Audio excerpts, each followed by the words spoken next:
You and the system you built changed my life. Funnel's not sexy. It's so hard to sell what a funnel is because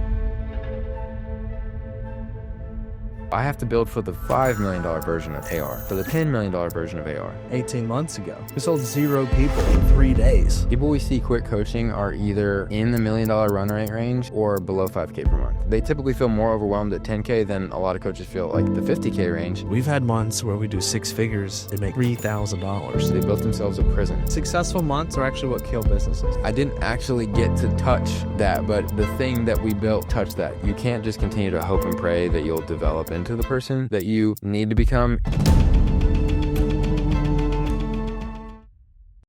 Welcome to episode 1 of AR Funnels Coach's Corner. Myself, Mike Crowson, the CEO and co-founder, and I have my partner here, Mr. Baker Shields, co-founder and COO. Man, 3 years ago, you just brought it up. Almost to the date, we started a podcast and then never did anything with it. Did one episode. And here we are in 2026. Like, our mission is to just create like all the content. So let's actually try to follow through with it, all right? Let's do it. We spent so much time actually building the business internally instead of working on growing the business. And about 2 months ago, you came to me and you go, Mike, what I need you to actually focus on is I need you to grow our business, not everybody else's. And that's so true. We spent so much time, all of 25, developing an amazing product for every coach that we work with because we wanted to make the best business, reduce the churn as much as possible, have the best client fulfillment, have the best client success. And I mean, we've done it. Yeah. And now it's just, and actually we're growing because of it. Mm-hmm. But now what if we actually put some energy behind actually growing this thing? Yeah. Because the truth is, like, funnel's not sexy. It's so hard to sell what a funnel is because whether you're, I need a better calendar system, I need a better email system, I need a better landing page, lead magnet, onboarding, contracts, text message. Like, we kind of do it all for whatever it is that you need. But because we don't say that, hey, we're going to do an all done for you content system that's going to get you from here to here in this amount of time, it's very hard to sell. Yeah. So I'm hoping this podcast can help people understand, like, hey, what do you do? What do you see in the industry? You guys work with so many people. What steps should I take because I'm unsure? Or what are some of these big people doing? Or like, what are you guys actually doing in your business that's growing your business so I can take those same concepts and ideas and put them into my business? Well, I think too, you and I do not get to talk to the majority of people that come into AR Funnel anymore, which is wild, right? Because it was just you and I 3 years ago, which we start January 15th. So our 3rd birthday is coming up in a week from when we're recording this. I wish I still drank a popped some champagne. Yeah, exactly. Yeah. Cigars it is. Yeah, cigars. Cigar sounds good. But basically, like, at the very beginning, it was you and I talking, like, you would talk to everybody from a sales perspective. I would talk to everybody from a fulfillment perspective. And as we've grown, even this past year, we were doing most of the one-on-one fulfillment ourselves. Mm-hmm. Like, we wouldn't onboard people. We have our onboarding team of just absolute savages there. But we started getting to a point where, like, we would have people that come to events, and I'll never forget, like, Mike and Paul, we know them well now. Mm-hmm. But they pulled me aside at Lead Summit in October, and they were like, hey, you and the system you built changed my life. And I'm looking at these two guys I've never seen before, never seen them on social media, never seen anything on them, right? And they're saying, and I was just like, whoa, like, this is weird, you know, I didn't actually get to touch that, but the thing that we built touched that, you know? So it's a weird thing now, and it, you know, there's good things and there's bad things about it. It's good that the business and the impact and everything's growing to a point where we can't actually touch every single person that comes in, but it also is like, we don't get to work with so many people one-on-one, but hopefully this is an outlet or a place where people can get to know us still. Yeah. Right. Because I think the foundation of the company and what we built it off of is like just delivering at a really high level. Like, you on your word, me on my word, Felicity, like the whole team, like one-on-one with people. So, because they got to know us as people, like, we have so many friends that are clients at this point. So I hope that this podcast can be that at scale as we continue to grow. And I also think it's a testament to what's actually been built. Mm-hmm. Because the fact that we don't have to talk to somebody and he comes up to you and said like, hey, like, you guys changed my life, that just shows that the product is good. It's not a you thing. No. It's not a me thing. Mm-mm. It's not a team thing. It's the system working the way that it's supposed to work, no matter who's driving it. Yep. And I think that's really cool because I've never been a part of a company before to where it's like, I wasn't touching the thing to make the magic happen. Yep. Versus like, hey, no, this is just the strategy, the implementation, the funnels. And like, let's be honest, like it didn't start that way, right? After doing over 800 plus of them at this point, we kind of got a good idea what fitness coaches need to be successful. Yeah. Right? As we are one of the fastest growing GHL software companies out there. Yeah. With a lot of cool things down the pipeline, right? So you said that, like, people don't know who we are. Who is Baker Shields? I don't know. I feel like that changes every couple of months. At this point, I feel like I've kind of grown into my own right enough to be able to say I'm an elite operator. I really care a lot about like family, friends. Mhm. Like you've seen that at Well, this point. that. I'll drop everything to help people in need, especially loved ones. But I think I've really grown into the kind of operator role and feel good enough. I mean, we crossed into the, multiple seven figures range last year. I feel good enough to say like I am really good at systems. I'm really good at operations, and I'm good at seeing where something's headed, because I think our biggest bottleneck for the first, and it's really on me, for the first year and a half, almost 2 years of business, was that we would wait until something breaks. And then we would say, oh, this needs to be fixed because it was built for this point back here. And then we would build it for I would build it for the current, like, oh, it needs to look like this for right now. And then because I just built for this specific snapshot in time, any growth, it breaks again. And they're like, oh, we got to build, now it looks like this. And so finally, I think Q4 of this past year, I feel like I had an unlock of, no, I have to build for the $5 million version of AR, for the $10 million version of AR, because then we have a massive runway that we can grow into as a company versus having to completely redesign everything because things look different at 2.5 million, at 2.75 million, at 3 million, like every level from here. So elite operator, and I try to be somebody that shows up and I guess honors their word on to my loved ones. Yeah, I hands down agree with that. You're way better at relationships than me. And so I've learned a lot about the importance of relationships from you. I feel like you've come a long way. Because there's a time, It's hard to teach an old dog new tricks. there's a time it was a little rough. Yeah. Appreciate you sticking through it. Yeah. Appreciate you sticking through it. How old are you? I'm 27. 27. Yeah. All right. Crazy. 3 years. We started this thing when you were 24. Yeah. I Wow. was a mere child. A mere child. Yes. I was a man child. So, you've got a lot of history in entrepreneurship between, quite a few smaller companies between wholesale and e-com and your own coaching company, which is actually how all this came about to begin with. Seeking out mentorship and then us just getting to know each other, taking the leap of moving down here after college.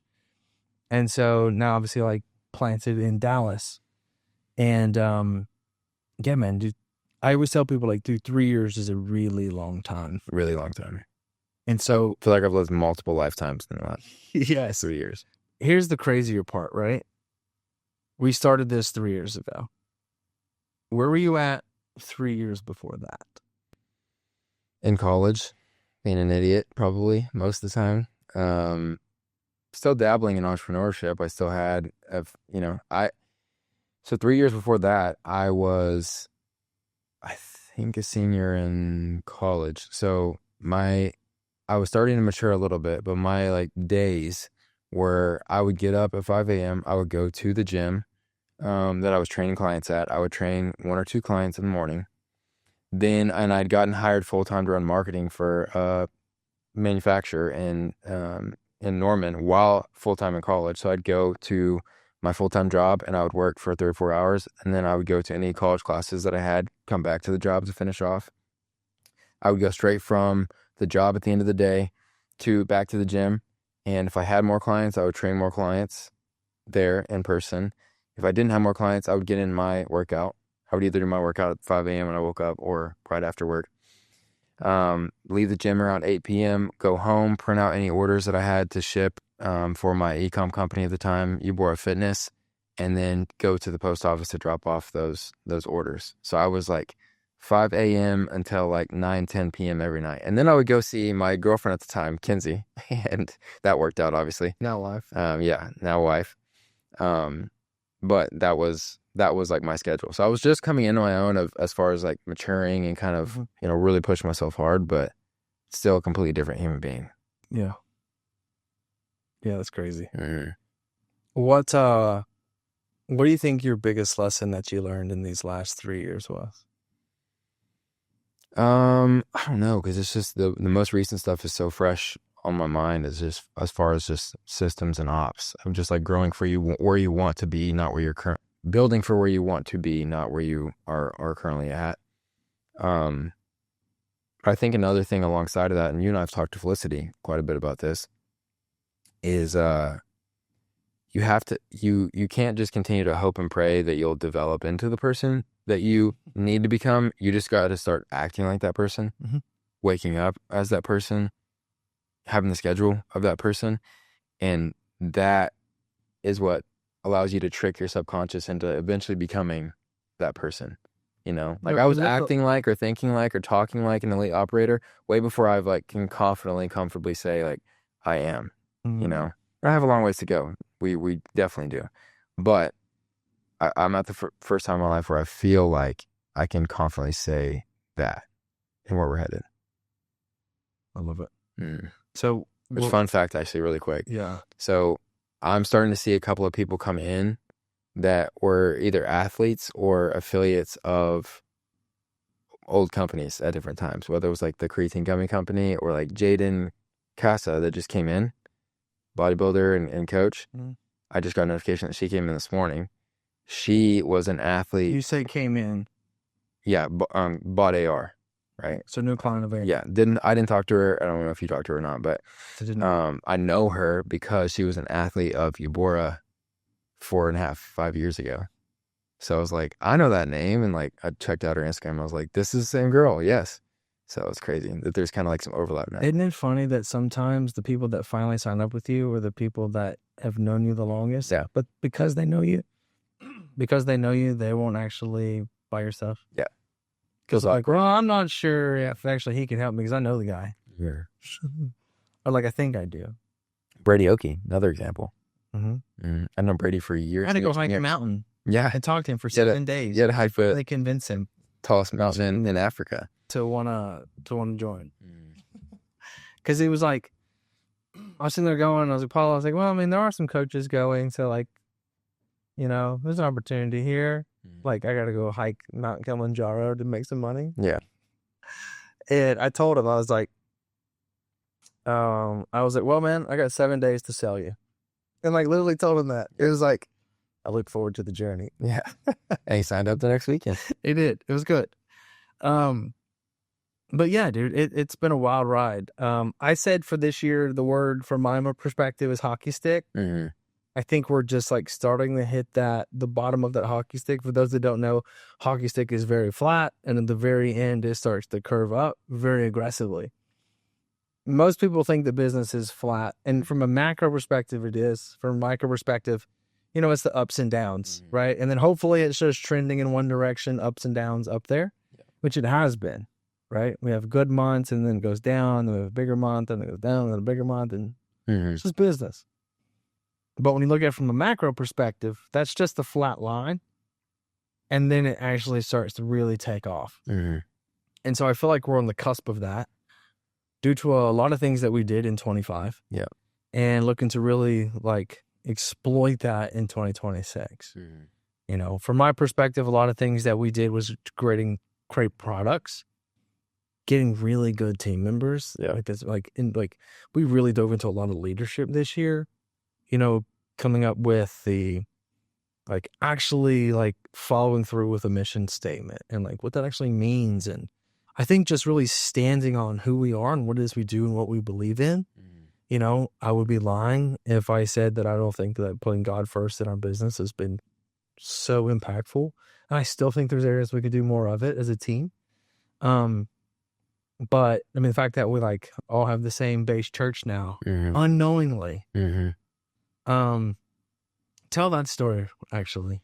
Yeah, it was insane. So Kinsey and I, her family grew up going to Lake Point Church in Rockwall, which if you're listening to this podcast or watching it, Lake Point has been exploding on social media, which I didn't even really know. Josh Howarton. Until recently. Yeah, Josh Howarton, the senior pastor there. That's how we found it. Been exploding on social media. Like, I was talking to a coach the other day that was like, I saw you get to go to Lake Point Church. And I was like, how do you know Lake Point Church in Rockwall, Texas? And he was like, I love the pastor. We've been talking, like, my Christmas gift that I asked for was, I was asked my wife if we could go, like, fly out to go to church. I was like, what? Like, sometimes you take stuff for granted. But we have been going there since I moved here because that's where her family went. So I just got plugged in there. And then one random week, like one weekend, we invite Felicity to church and she goes for the first time. So we take her and I end up looking at everybody's stories, and like yours always pops up first, obviously, because we both, are messaging each other so much on Instagram. So your story had popped up later that afternoon, and you posted Pastor Josh, like up front in the church, and found out you were at the same service that we took Felicity to for the first time, without talking to us. Like, you didn't know that was our church, and we didn't know that you were coming.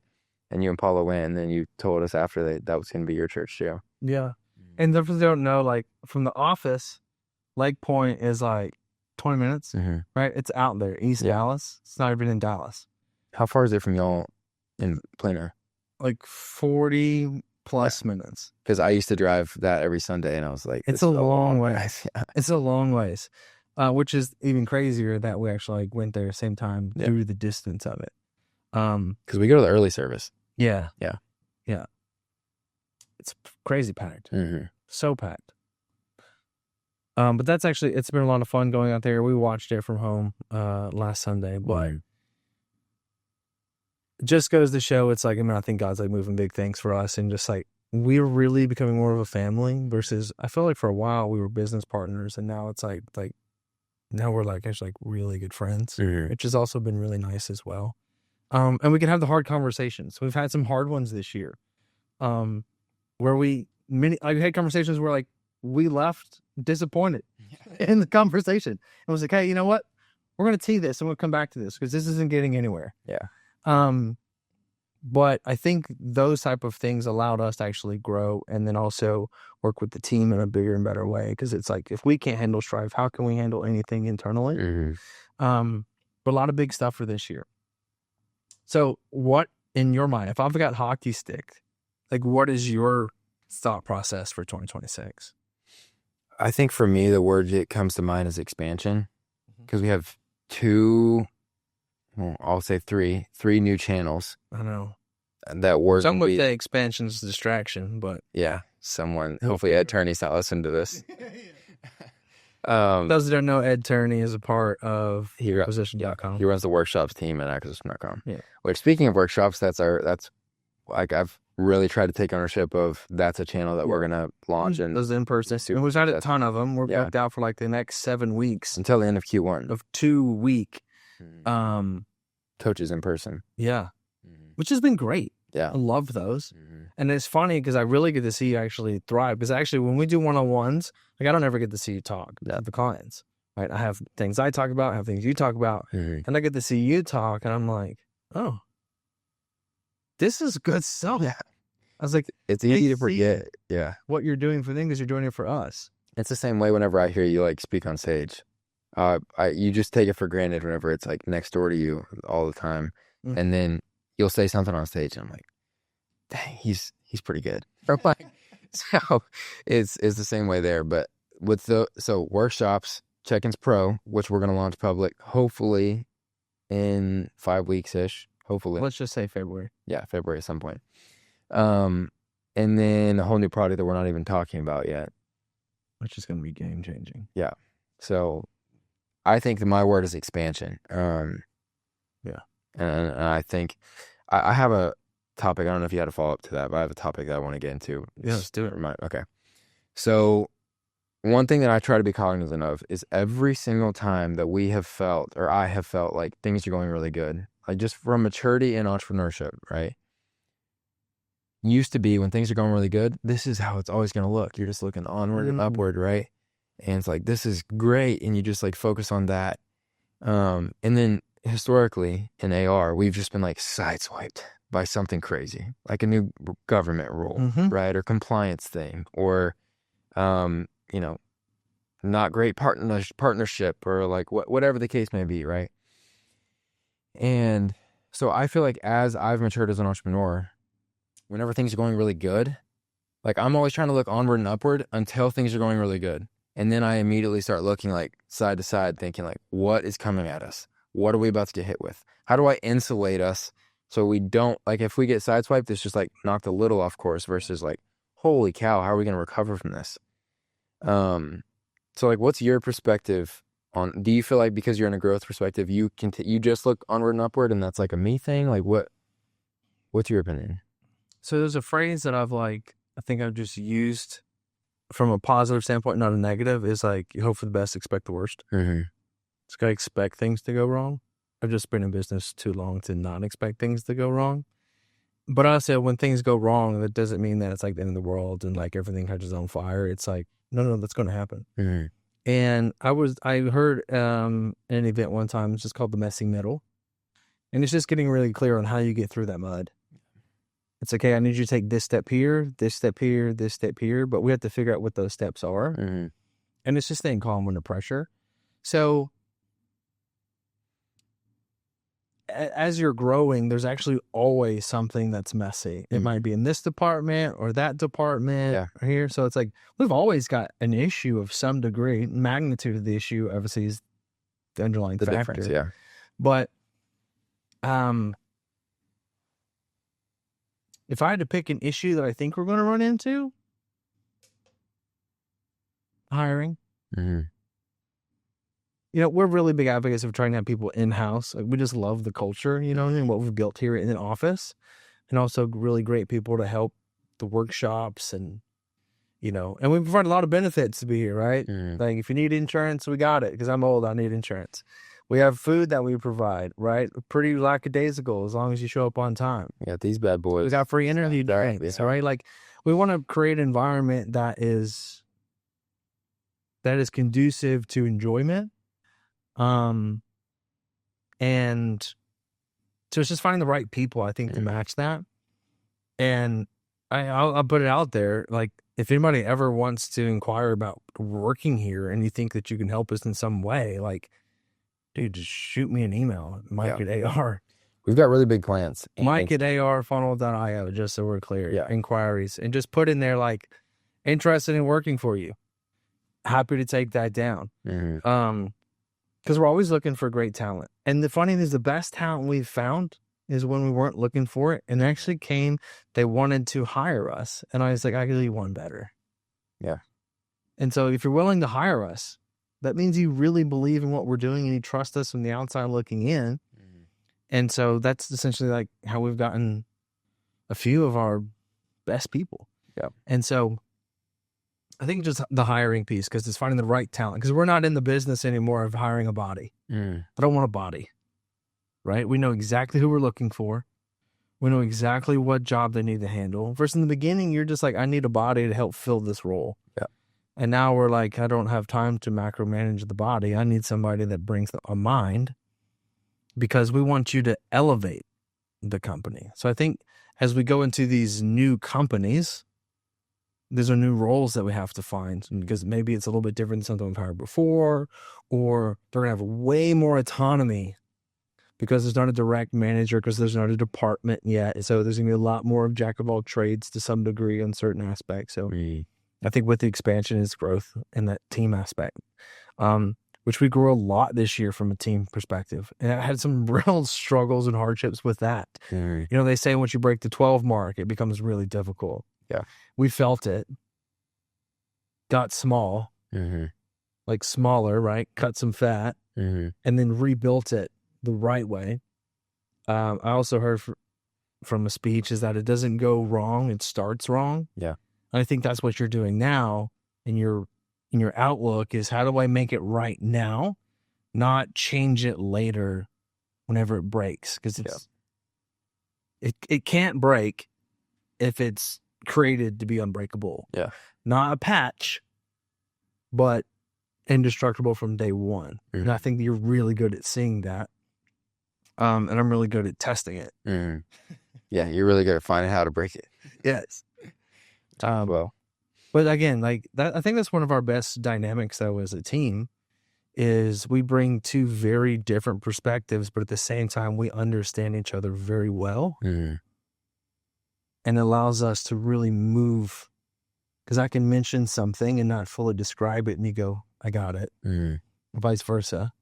And we know when we're able to bring an idea, have it then be paused or pushed way to the side and be like, okay, so that's for the betterment of the company. Not that it's necessarily bad, but right now it's not the play. Right now it's too flashy. Right now it's not, fledged out enough. Let's tee that, come back, right? And we've had those conversations too. Yeah. So what do you think our big focus is for 2026 needs to be? That's a good question, because I think we're big enough now. It's got to be a different focus for each person, especially in the leadership team. So I think for you, like I say, what I think that I would like your focus to be is the expansion of like growing our company. So more partnerships, nurturing those partnership relationships,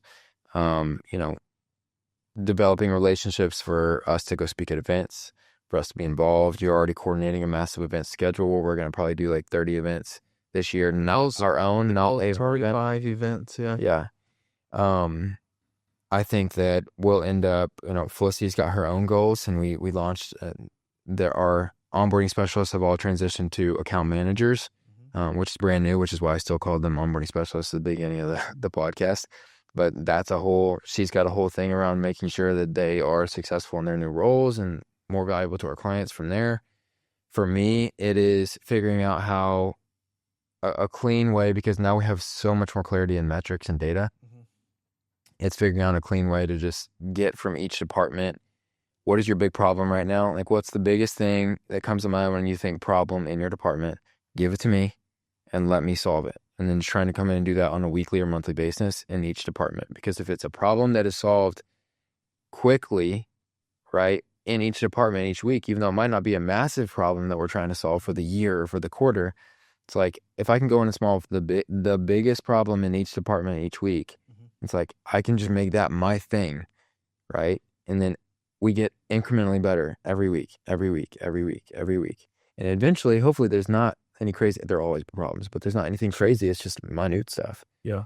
I mean, right now, since I've put on my plate that I want to do 6 posts a day, every day across all platforms, 2 YouTube videos, 3 podcasts being a goal, like just volume of content. The content department is our biggest thing that we're trying to work on to get organized, because how do you organize 100 pieces of content a week, right? And it like speak to each other. So with multiple editors and et cetera, et cetera. So we've got more sales calls booked this week than we've probably ever had before since the beginning of the company. And so it's like, we've had more sales calls this week than we've had in the previous 2 months combined. And more people come in this week than second most ever in a few day span in the history of the company already. Whatever we're doing, it's working. This is where we tell coaches, hey, whatever you're doing, keep doing it and then do more. The biggest bottleneck, though, is we get burnt out. Yeah. Because, like, hey, we're really busy right now from a team perspective, and it's about to get really busy when all these coaches now onboard.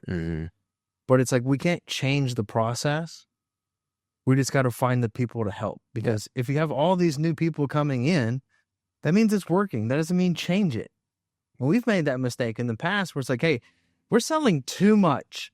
Let's change the offer. And it's like, what do you do? What are we doing? Yeah. Why did we make such a poor decision that actually stopped us from growing because we're growing too fast? When it's uncharted territory, right? Yeah. So like Dan as head of sales, he's gotta see, okay, we're approaching this threshold of my capacity.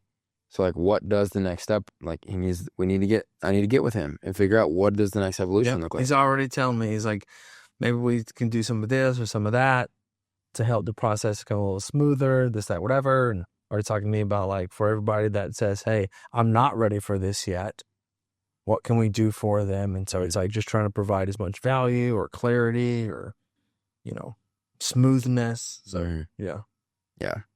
But I think the focus is going to be different for each person, which we've never been at a point in the company's past where we had even the organization to have everybody have different focuses. It's always been like, okay, us as a team, we're all going to focus on these 15 things. It's like, that's super inefficient and none of it's going to get done, right? Because people have to have ownership of their department, their team, their group.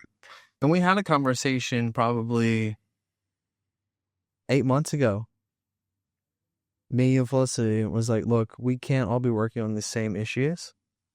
And so we said, hey, pick a thing and go with it. Mm-hmm. Yours was AI, right? And here we are, new product, right? So which was a tenth of our revenue last year, and we only did 2 private launches on it. Yeah. Mm-hmm. It was like one of that. Okay. So Check-ins Pro, we launched it at the event. And I think what we actually did was demonstrate what a really great offer looks like.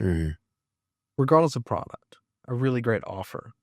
The product on its own holds its own. Yeah. But to sell $120,000 from stage to an event that had 50 people in the room, pretty gnarly. That's like some rare air. Yeah, it's gross.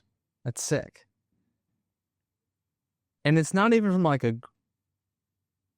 it's not a money thing. No. It's an accomplishment of something that worked really well and built. And it had actually some trials and tribulations leading up to that. Cloudflare went out that morning before the pitch. Yeah, which means Stripe didn't work. Websites our Google Slides didn't work. None of the websites worked. Our funnel didn't work. Right. And the internet was down. We were freaking out. And I came in and I was just like, started to freak out. And I go, all right. So freaking out is not going to fix anything. I go, all right. So see if you can just get it and we can just hard do it through the slides. And then we'll just have people raise their hands and we'll write them down and then we'll charge their card later. So I'm like trying not to refresh any pages. I'm trying to download slides one by one so that we have backups of everything.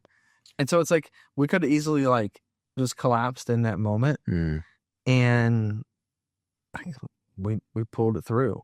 And you did such an amazing job. We had 16 people purchase in 5 minutes. Just crazy. Because the first webinar we did, this is a live event. The first webinar we did 18 months ago, we sold 0 people in 3 days. Yeah. Remember pissed I walked out of the office? I did a poor job in leadership in that moment. But I walked out, slammed the door, and was cussing, murmuring under my breath, right? Poor leadership, but I was, dude, it broke me. I was like, dude, I suck. And to come back and do that is we just won the Super Bowl. We lost the college playoffs, won the Super Bowl. And then doing it again and doing another $100,000 from an actual webinar to the public. And then another interesting, completely different offer, which was also worked out really well also. To people who didn't necessarily know who we are or what it is we were doing and what they were coming to. There was not a lot of plays leading up to it like we were able to do at the event itself. And I know that it worked because we just run another person that's a client of ours through their company, and they did a webinar for the first time launching ever, did $42,500 in an hour. So it's we figured it out, how to actually make it work. And that's the cool part. The money's a byproduct of making a really cool thing. Yeah. Because I always tell people, dude, I don't like spending money. I like cashing checks. Because that means I built something that prints it. And so building is what's fun to me, not actually making money. Yeah. It's building the machine that makes the money. And we don't even collect a lot of money from people. No. Right? In the industry, we're like the cheapest option you can get. And we just run the best service for the best volume, which is why we're able to keep people for so long. Is that the easiest way to make money? No. What is the easiest way to build a great reputation where people love you? Yeah. And it's something that's sellable long term. Yeah, and I mean, after doing the pitch, like obviously cool metric, right, to have and all that stuff. But I never once was like thinking, and it probably sounds cheesy to say, but I was never thinking like, how much money did we make? It was, for me, I felt even more pressure after that because I was like, okay, this product that's been like my baby for the last 6 months, like I have something here. And like we have a massive opportunity. And all of these coaches who are like my friends, right? And like massive names in the space just invested into this thing that I just pitched in front of. And I have to make sure that this is like on every pillar of the offer, right? Like you obviously want the rest of the offer to even outweigh like whatever they bought, but I have to make sure that this is well worth it, that they all love it, that it works great for them. So like I'm immediately like, who do we know that can come in? Because I built it and it worked, right? But like I'm like, okay, we have cash now, and who do we know in our network that can come in and make this like really good? Like who can come in behind us and like give us a little bit of this runway with and just make it incredible, right? Because I can't come into just the developer world and just all of a sudden be fantastic at it. Like that's somebody's zone of genius. So for me, it was a lot of pressure of just like, now I got to figure out how to make it worth it for everybody. Like make it to where they're like very pleasantly surprised with like the investment as a whole. So I felt a lot of pressure just after that. And I kept telling myself, oh, I just got to make it to Lead Summit. And then like I can take a little bit of a break. Like I can let off the gas. And then I was like, crap, that went too well. Now I have to like put the foot on the gas even harder to figure this out. And then we had the webinar. I'm like, crap, I got to make sure that like this is another home run offer. And we have all the, so I feel like to me, it was mainly, okay, this worked. We have something here. It was like offer validation, right? Like there's that product market fit for sure. So let's really dive into this and flush it out and see like what it can look like when we go public. Yeah. No, you mentioned it like that. Like, yeah, dude, I remember coming to you. What was it like 3 weeks before Christmas? And I was like, I'm tired. And you're like, yeah, we're so tired. Because we ran for 4 months straight. Every day. All day. Maybe once a week I left the office before 6:30. Right. And you go home and then you're like sending me text messages at 11 p.m. where you're still coding something. Yeah. Because we still had to run AR. Yeah. While building this other product. So like I was only working on any coding at home at night or in the morning before coming into the office because I couldn't let that distract or pull from all the demand of the company. The massive company that we're already running. Right. So yeah, it was like Christmas and New Year's was the first like kind of breath I took and any time away from a computer in the last like 7 months. I think it's really a testament. Like, there's so many business owners, coaches, who when you have a team, you typically work harder. But when you're solo, we get a little complacent. We've had a lot of people come in the VIP in-person sessions that we do, and I instantly go, hey, show me your calendar, and it's empty besides the sales calls they have. I go, when are you working? They go, well, I'll work here or there. And I'm like, so you have no rigid structure on when you're supposed to do what? I'm like, no. And I go, so if content's the most important thing that you think if content's the most important thing to grow your business, when do you do it? Just randomly. What? Like, do you just randomly take sales calls? Are they on your calendar and you show up ready, prepared, you're not driving? And so it's like, just goes to show it's like, you got to put in the hours to build the thing. It can be a slow process or you can speed it up by just applying yourself. Yeah. It's the reason that we call, besides for a major anomaly in Blake Vulture, it's the 25K like slump typically. 25 and below, all of them have the exact same problems, and all of them, every single business it's the awkward teenage years. That's what we call it. Walk through each step. Yeah. So I have like a massive document. I don't know if this is going to be a reel or what it's going to be, but we'll just do level, and I'll send it over if this becomes a reel. But basically, like you and I both have taken thousands and thousands of calls with coaches at this point over the last 3 years, like thousands, which means thousands of hours looking inside under the hood of these coaching businesses, from under 5K per month into the multiple six figures, 200, 300 plus per month. So what I did is I spent a ton of time like building out and training different AIs on like, this is what, like hours and hours of, this is what it looks like for each coach at each business level. And typically, like the level that I'm talking about right now, typically under 10K, it's just chaos. Like it's very much treated as a side hustle. If you're under 5K, you really haven't proven that you have anything yet, in my opinion. Because it's not enough to show volume for like, you have the potential to scale past it. You just got to give it a little more dedication. Yeah, posting 3 or 4 times a week, hope people come in, but you're not doing anything to actually grow the business. If you're stuck at 10K, usually those people are accepting money in multi. Like they're taking Zelle from some people, they're taking Venmo from other people, they're taking ACH from here. They might have a Stripe account, they might have a PayPal account, and like none of it's consolidated, none of it's systemized, and they typically feel more overwhelmed at 10K than a lot of coaches feel like the 50K range, because they have nothing, no systems, probably coaching out of Google Sheets, no fulfillment app, like just very unorganized. Manually outreaching to applications. Might have a full-time job still, only working nights and weekends. So 10K is just pure chaos. 25K is the awkward teenage years, because you don't have enough cash yet to hire yourself out of the parts of the business you don't want to be in. So you're still having to do stuff you don't want to do at a bigger scale than the 10K mark. You typically still have a lot of chaos going on inside of the business, and you haven't decided if you want to be what I call the head coach or the entrepreneur.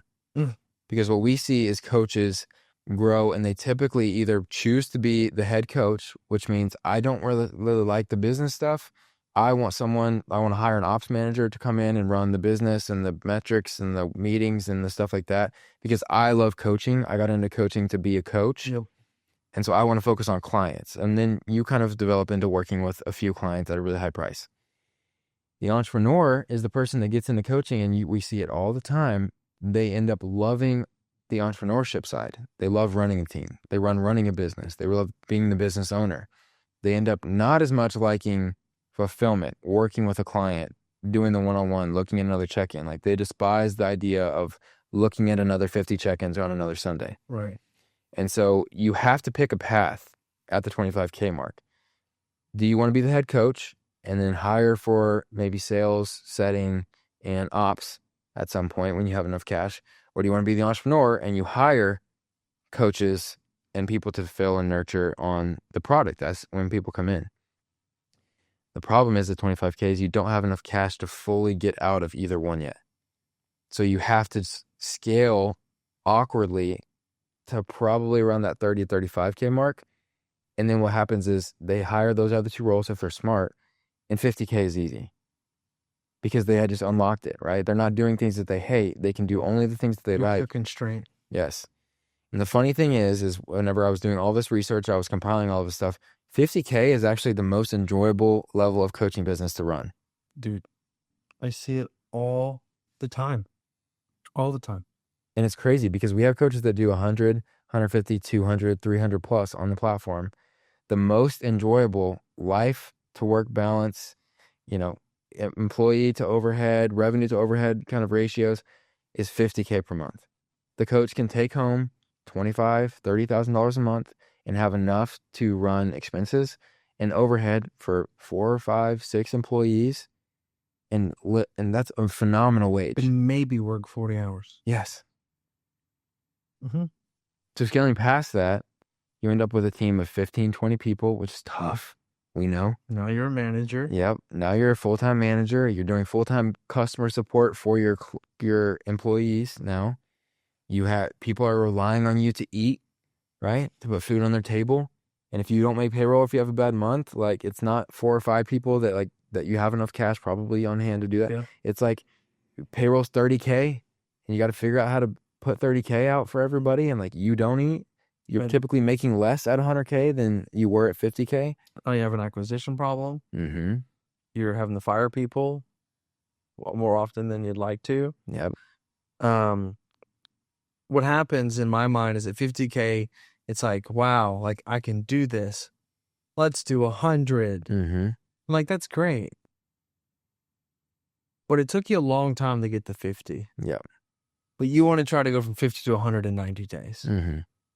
So let me break down what happens when you try to chase 100,000. Because I can tell you from my past experience in coffee company of chasing from 1 million to 2 million, and then from 2 to 5. It's just the same problem. It just hurts a lot more at a bigger level. So whenever you have 50,000, you try to get to 100, and you try to do it as fast as possible because now you know what it requires, and maybe you found success and you got from 35 to 50 because you started doing some ads. Yeah, we started doing some ads. Congratulations. And then you realize, well, I just need to spend more money. So you start spending more money.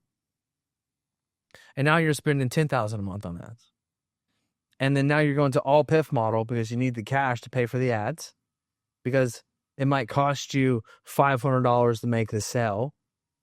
And if you sold it monthly at $500, then you have a closer because you do at that point. And then assistant coach and fulfillment, it just doesn't pan out. And you don't have somebody tracking all the failed payments.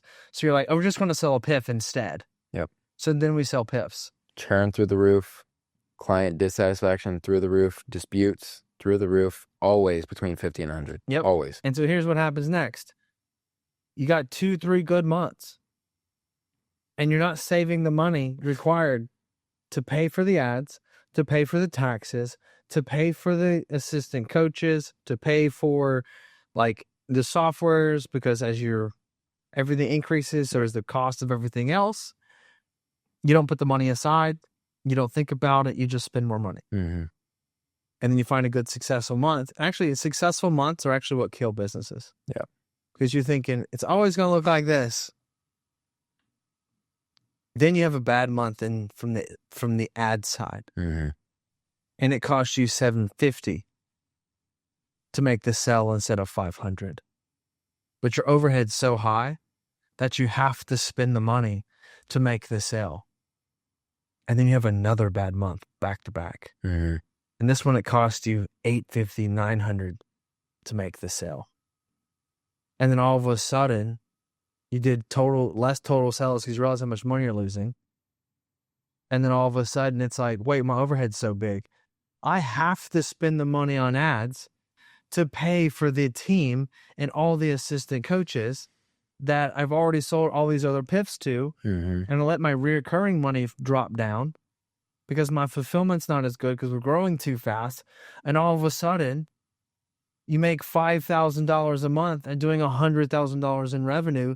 And you go, why am I doing this? Mm-hmm.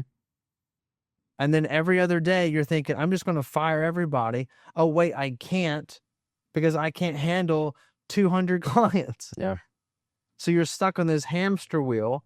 I'm in a DM conversation right now about it. He was like, dude, I just feel overloaded. And I was like, what's your reoccurring? It's like half of my overhead. I'm like, that's your problem. People we see quit coaching are either in the $1 million run rate range or below 5K per month. Those are the only two ranges where people quit coaching because they hate it so much. It's because you get into that new territory that you talked about and you're not operating like the company should be.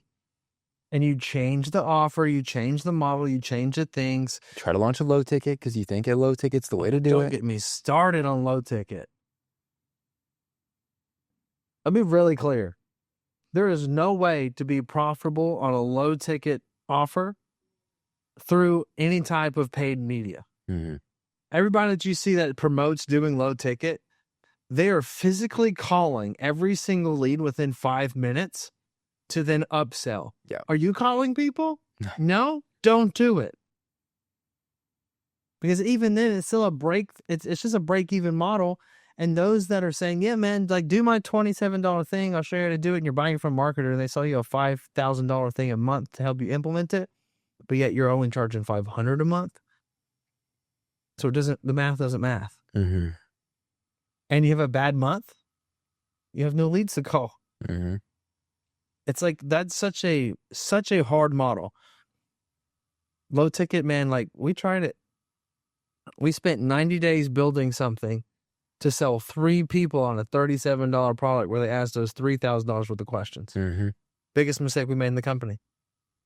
We stopped all production of growth to find convenience and easy instead of just hiring somebody. Yep. You live and you learn. Yeah. Yeah. I think that the business level thing is going to be a big part of the workshops that we're kind of doing. Yeah. Because it really is so consistent. It's also so new Mm-hmm. that no one actually teaches those type of things. Mm-hmm. Everyone's told that they have a responsibility to scale by any means necessary, and it's got to be scale. You have to grow to the $100,000. In reality, you do not. And like, if you're a coach listening and you feel the pressure from whether it's a mentor or whether it's a friend that's maybe doing some similar numbers or whatever the case may be, if you are enjoying where you're currently at, you don't have to grow into infinity. You really don't.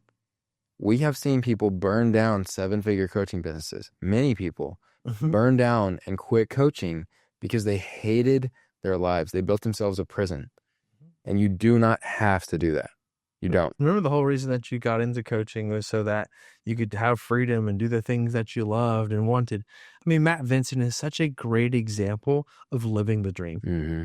Client of ours that started almost 2 years ago has found some good success, not at the 100K mark, travels the world, runs retreats, workshops. He'll take a month where he does 0 sales calls. Lives in his van whenever he wants to. He bought himself a Sprinter van, so he could drove him out a van. Like, dude travels all over the world.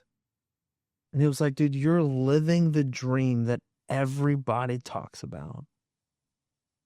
But one day I'll make X amount of money and I'll get there. Mm-hmm. This if and when fallacy. Mm-hmm. It's like, no, like, how about right now? How about you live the life that you want right now?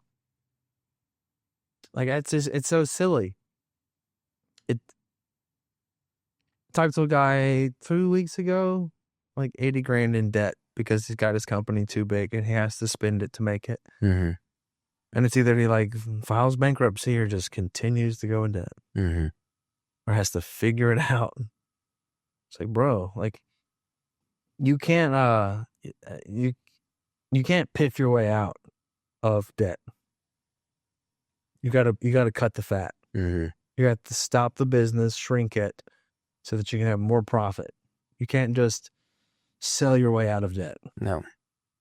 No, you can't. And you can't also get to where you want to be by doing things the way that you've always done it. Because it's a vacuum. Mm-hmm. Again, it doesn't go wrong, it starts wrong, right? And so this vacuum, you're like, well, it's just a little bit of suction. It's not that much. Mm-hmm. I have a problem at 50,000. It's not that big a deal. It's just little. But that same problem at 500,000 is a vortex. Mm-hmm. And it basically like literally kill you in the process. Mm-hmm.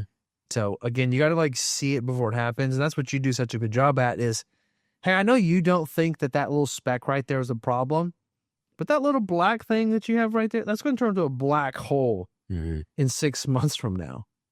So we need to address it now. Yeah. And that's just the experience of being able to see that before it actually becomes a problem. Mm-hmm. You've done it inside our own company. Which is, but how do we learn it? By running into that a million times. The hard way. Yeah. Right? Mm-hmm.